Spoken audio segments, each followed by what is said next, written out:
So fission is as far as we know, completely man-made and artificial form of transmutation. Fission is when you momentarily create a artificial unstable atom that is so unstable it will not wait around to do an alpha, beta, or whatever. It essentially just cracks in half. That's what fission is. So the most famous form of fission is the fission that we use inside nuclear power plants here in the United States or in an atomic bomb. What you do is you take an unstable atom of uranium-235, which would radioactive decay over time, and you slam a neutron into it. That, for a moment, makes uranium-236. And if you'll remember, I said earlier, there are certain combinations of protons and neutrons that are really unstable. Well, there are certain combinations of protons and neutrons that aren't just really unstable, they are like ridiculously stinking unstable. And uranium-236 is one of those for reasons that I don't know if anybody really fully understands, maybe some physicists, okay?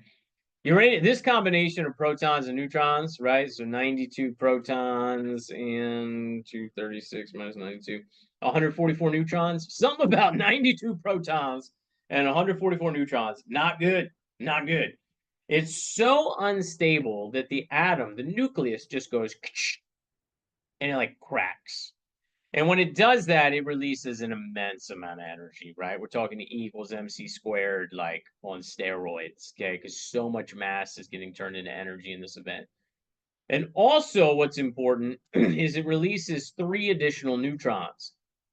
Why is that important?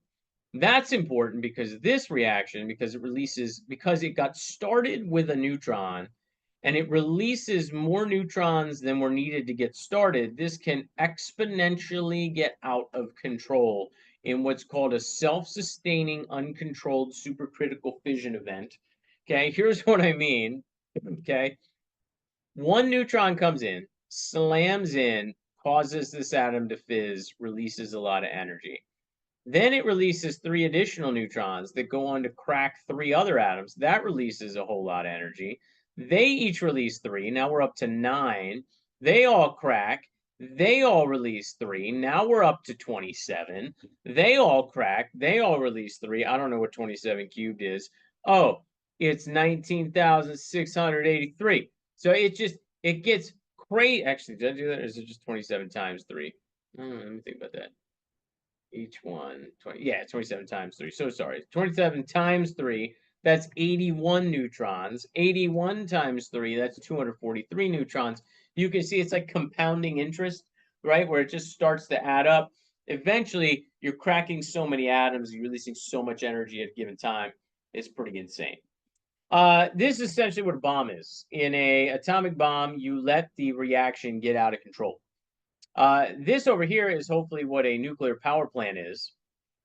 In a nuclear power plant, we install control rods, which are usually like cadmium, graphite, rods that suck up 2 out of 3 of the neutrons, and only 1 neutron goes on to do fission.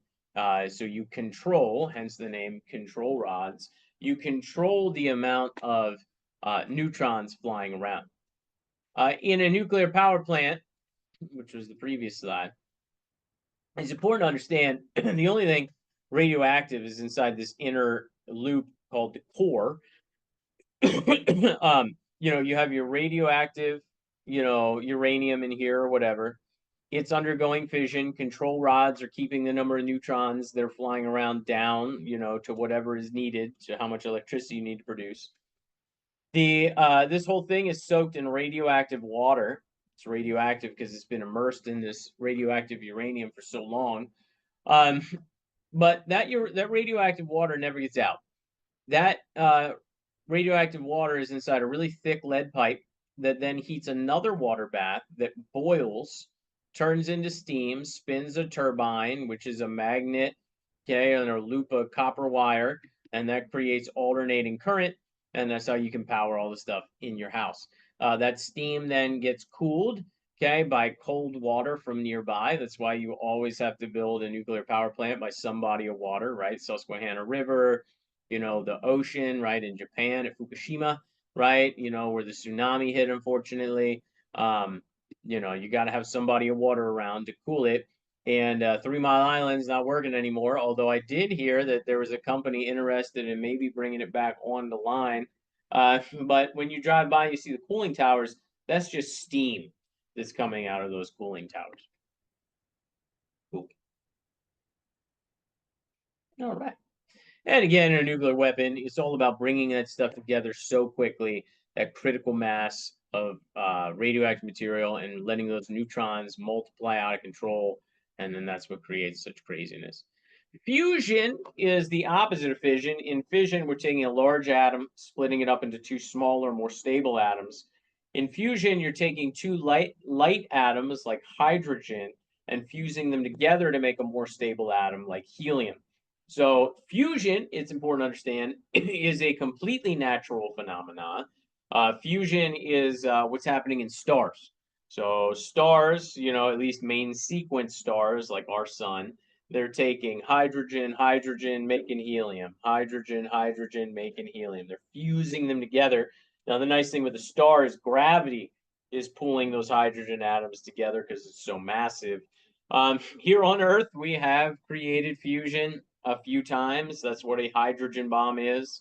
A couple years ago, Russia detonated what we think is the most crazy fusion weapon ever detonated. These countries, including the United States, we've now gotten smart about this. We test our stuff underground because we were starting to make the atmosphere pretty radioactive. Anyway, we kind of detected this blast. This is probably about 5, 6 years ago now. And anyway, I forget it was crazy what they think this thing could do. Essentially, a hydrogen bomb is creating a tiny little star on Earth, which is just crazy. Should we be going around creating stars on Earth? I don't know.